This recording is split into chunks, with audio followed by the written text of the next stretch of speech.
Call me Diana. When I was 9, life hit the fan. Now, I'm not using fancy words here, just telling it straight. It was me, my little sister Lizzie who was 2, Mom, and the man I'd called Dad up until that world-flipping day. See, Dad had this DNA test done, out of nowhere, really, and boom, our family wasn't a family in the way we thought. Dad walked in, papers in hand, face all kinds of twisted up with, I dunno, anger, shock, sadness. Mom first went all pale, eyes wide, then she tried to shrug it off, but who was she kidding? When she saw Dad wasn't buying her act, she crumbled like a house of cards, tears and all, spilling the beans about not knowing who my real dad was. And about still being in the picture with Lizzie's dad. That's how the dominoes fell. Dad split from Mom, but he didn't slam the door on us. He wasn't heartless.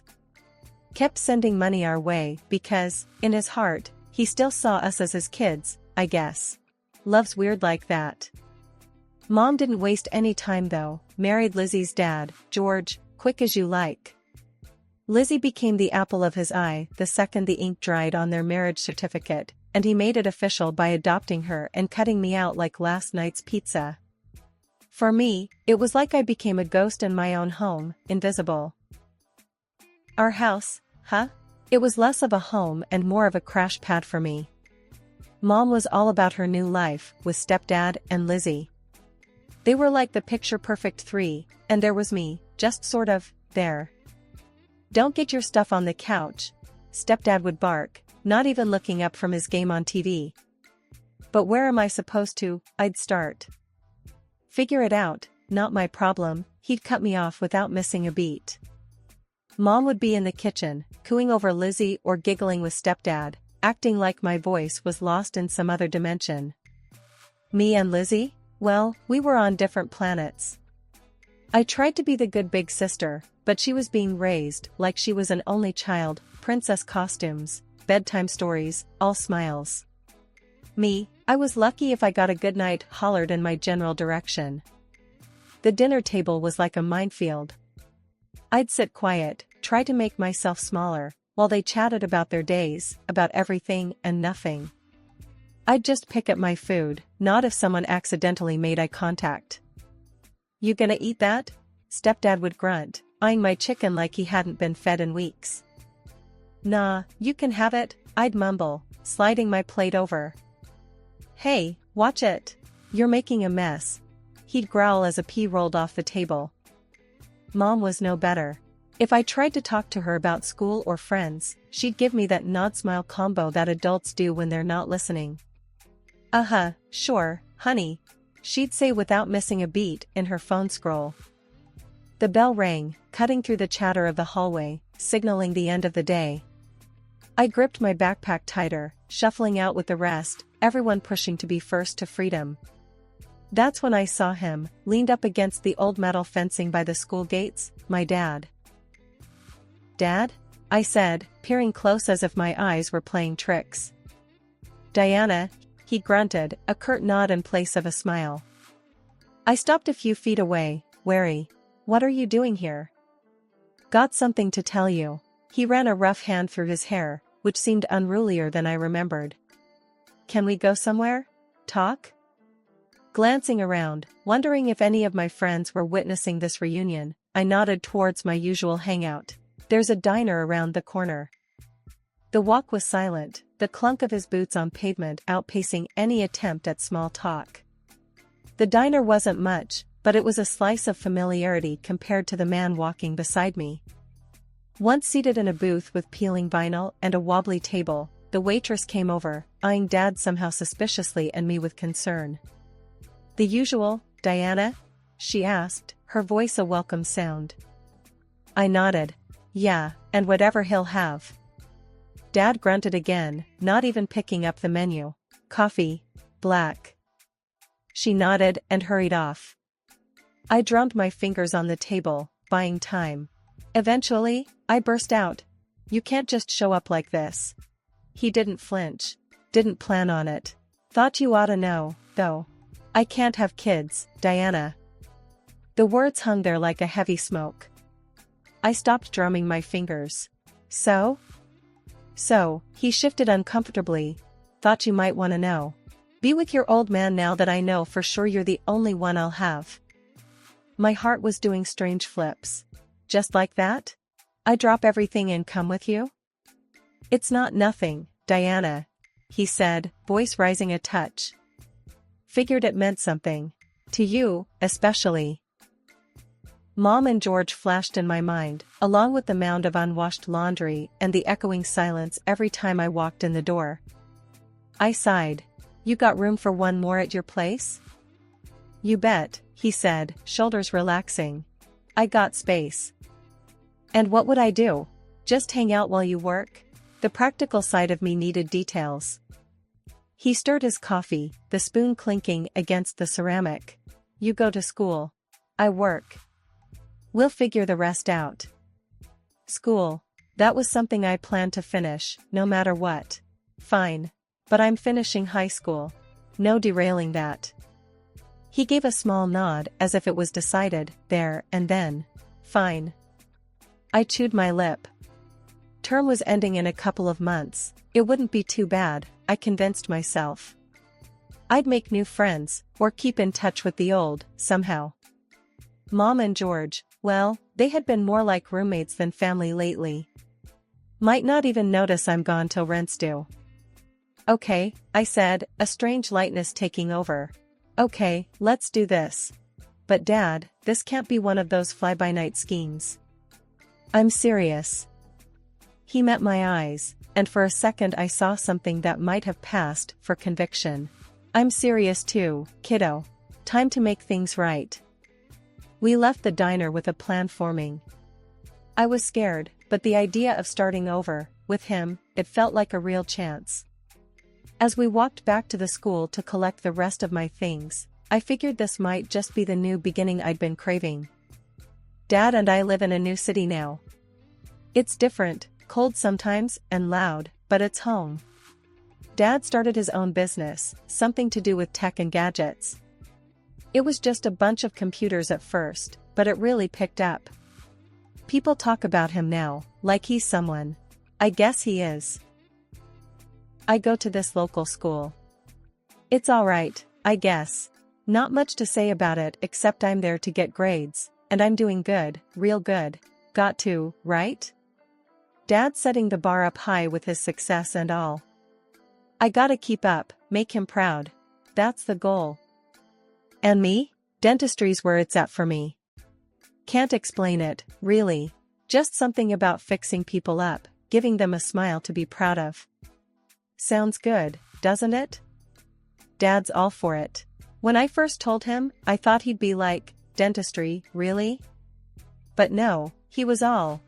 If that's what you want, kiddo, then go for it. That's Dad for you, supportive as ever. My mom and George?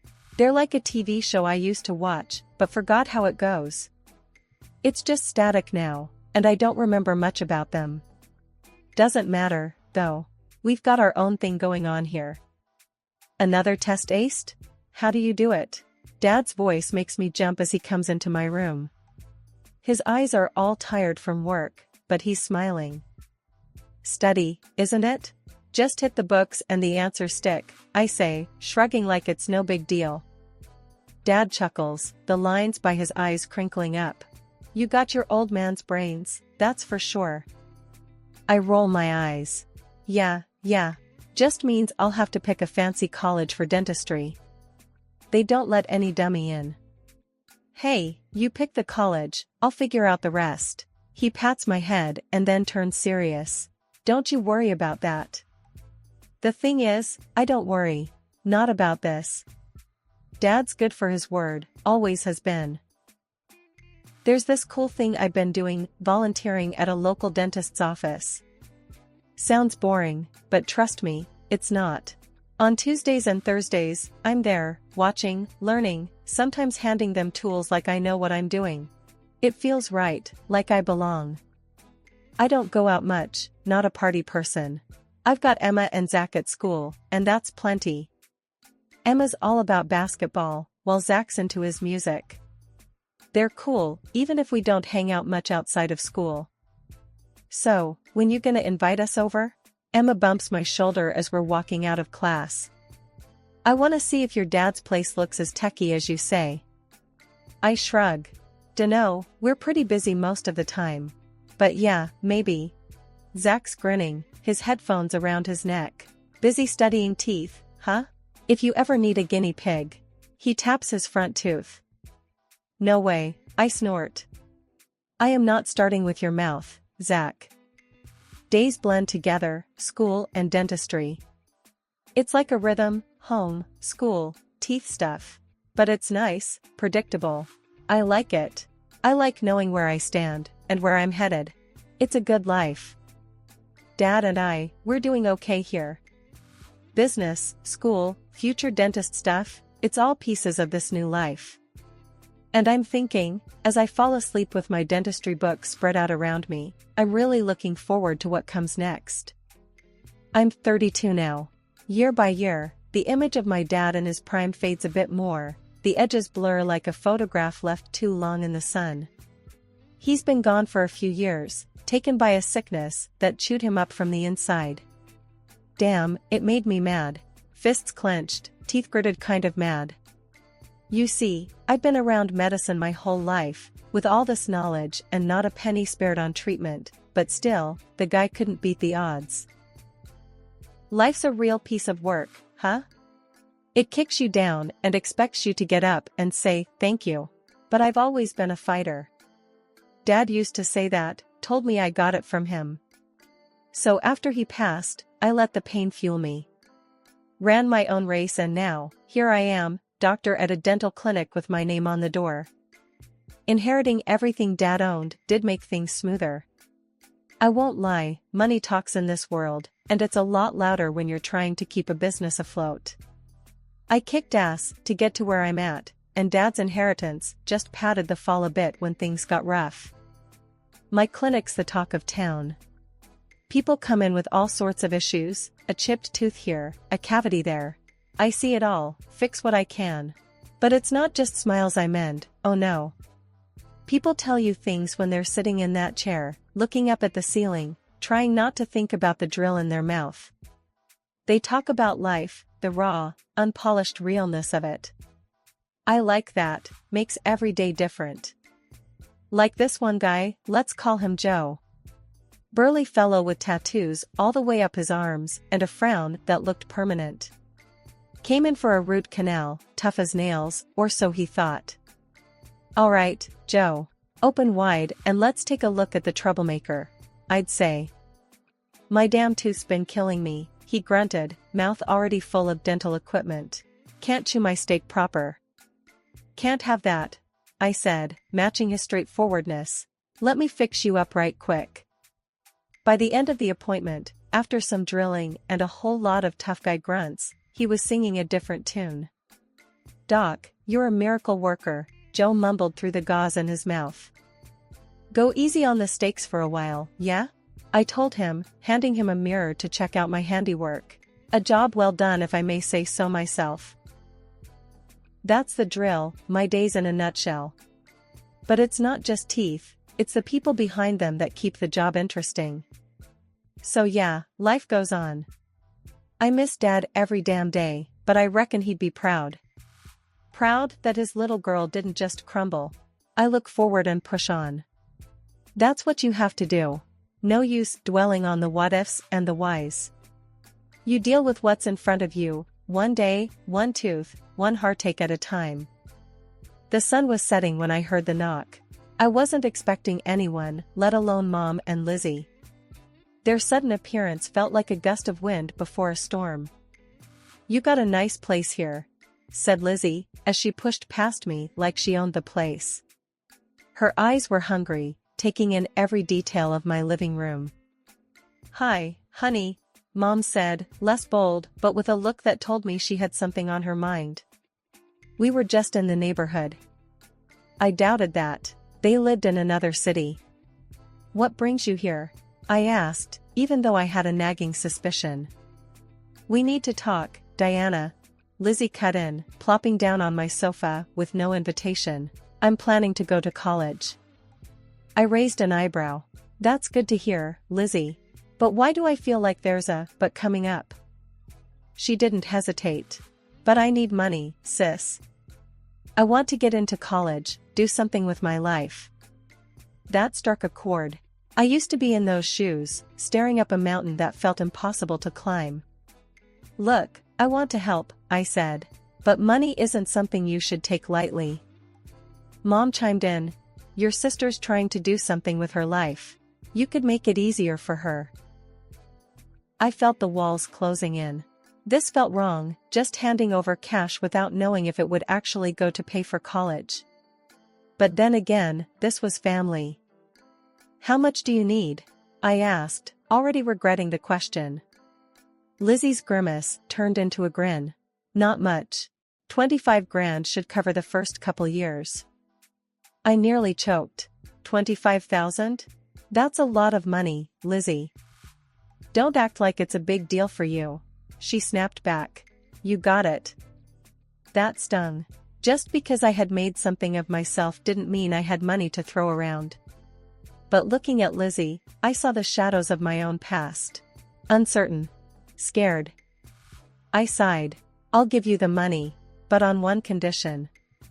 I send it directly to the college when you enroll. Lizzie squirmed. I haven't picked a place yet. Just need the money, I'll handle the rest. Her eyes dodging mine. The air felt heavy, like right before a storm breaks. You don't trust me? Her voice rose. It's not about trust, I countered, but even as I said it, I knew it was.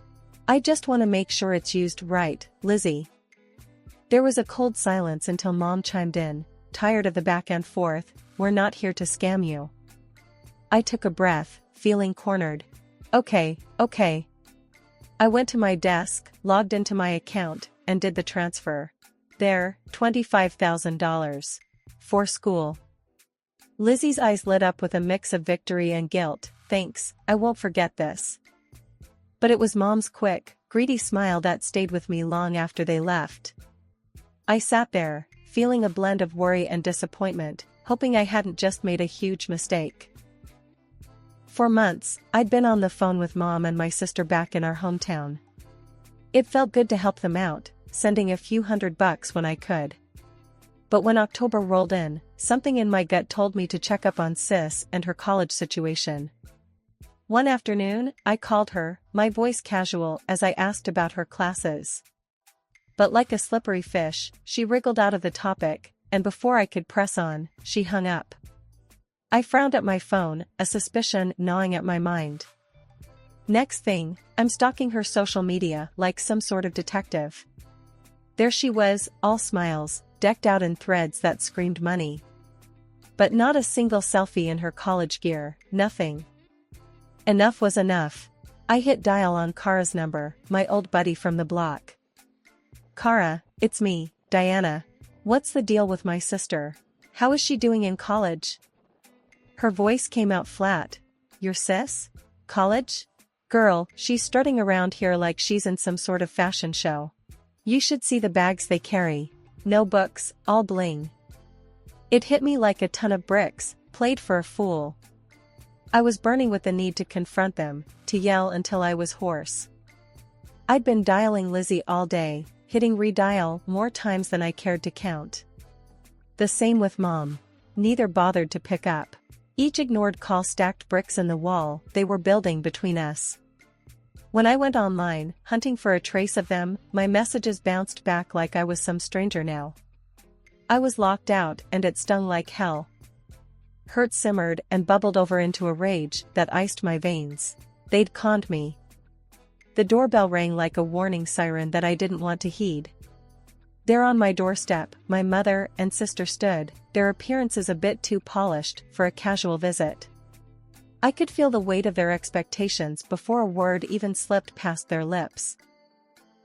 Without an invite, they barged in as if it was their right. They settled on my couch and began to look at my living room. Need money for college, Lizzie blurted out, not 2 minutes into the so-called visit. Her eyes didn't meet mine, and why would they? Lies have a hard time looking you in the eye. Yeah? That's rich, considering, I said, crossing my arms over my chest. My mother shifted uncomfortably. Diana, you don't understand. What? That you're both liars? I cut her off. My voice was colder than I anticipated. It was odd, but liberating. You got no right to talk to us like that, Diana. Lizzie piped up, her voice getting sharp. We're family. That card's expired, I shot back. Listen here. I didn't let her finish. I did. For a long time, I listened and gave and got nothing but a lie. We're your blood, and you owe us that much, my sister said, her voice hitching up a notch. I couldn't help but laugh then. Not because it was funny, but because the level of their delusion was staggering. You think I owe you for spending my money on everything but what you claimed? For lying? For treating me like an ATM? I fixed them with a look that felt as if it could peel the paint from the walls. There was silence for a moment, and then my mother's face twisted into a scowl. Ungrateful brat. After everything we've done for you. Done to me, you mean? I corrected. My sister stood up. We don't need this. If you're going to be a bastard about helping family. Well, if the shoe fits. I interrupted her and then pointed at the door. Leave. I'm done being your free ride. They were on their feet now, faces red, not with shame, but with anger. You'll regret this, my mother hissed. I already regret plenty, but cutting you off ain't on that list. I walked to the door, holding it open. Get out. As they stomped past me, their parting words were threats about making me pay in ways money couldn't cover. Once they left, the silence in the apartment was heavy, but it was mine and mine alone. I leaned against the closed door after they were gone and exhaled a breath I didn't realize I'd been holding. It was done. It should have felt like a victory, but wars with family tend to leave you counting losses more than wins. Life has a funny way of showing you who really cares. Here I am, sitting on the rough patch of grass by his grave, my dad's grave. Well, he wasn't my biological dad, but that never mattered. He treated me like I was his own. Gave me support, taught me right from wrong, showed me kindness. Not like my mother or my sister. I stopped picking up their calls, blocked their numbers. Cut them off, just like that. Now, here I sit with only the sound of the wind for company. I talk to him, to my dad, telling him about my day, about the tough root canal or the kid who wouldn't stop squirming in the chair. It feels right, you know, being here with him. Peaceful. Hey, Diana. It's Jim from the grave next over. Poor guy, lost his wife last year. He's a regular here, like me. You're talking to your dad again, huh? Yeah, I say. You know how it is. Jim nods. Sure do. Gotta keep the connection somehow. How's work going? Same old, same old. Teeth are teeth, Jim. They don't change much. Jim chuckles. Yeah, I guess teeth are more reliable than people, huh? You got that right, I smirk. I've always liked Jim. Has a way of saying what he means without wrapping it in cotton. I stand up, brush the grass off my jeans, and take one last look at the headstone. See you tomorrow, Dad, I say softly, though he can't hear me. The door of the car closes with a satisfying thud. I start the engine and roll out of the cemetery. The road stretches out ahead of me, clear and open. Just like my future, just like my life now. No more chains pulling me back, no more feeling like a human ATM. My life is mine again, I whisper to the rearview mirror. Tucking a stray hair behind my ear, I pull into the traffic. My phone's silent these days, but I like it that way. No surprise calls begging for cash, no manipulative messages. Just the occasional text from a friend or a reminder for an appointment. When I get home, I crash on the couch. No yelling, no lies, no fake teary apologies or promises. Maybe I'll get a dog, a big one with soft ears. Someone who's glad to see me for me, not for what's in my wallet. Yeah, that sounds nice.